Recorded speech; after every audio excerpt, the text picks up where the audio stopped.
With the Mercedes-Maybach EQS 680 SUV, the legendary brand is presenting its first all-electric series model.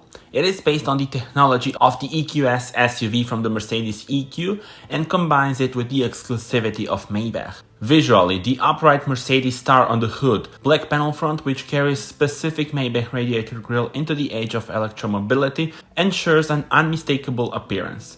The optional two-tone paintwork is also typical for the brand.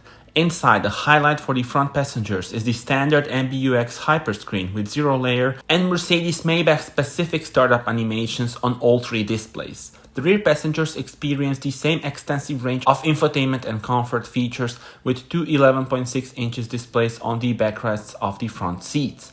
The highest standards also apply to driving comfort. The airmatic air suspension with continuously adjustable damping ADS Plus is standard. The Mercedes-Maybach EQS 680 SUV has an output of 404 kilowatts and a range of up to 600 kilometers. It has Firmatic all-wheel drive as standard. Tell me in the comments how do you like it.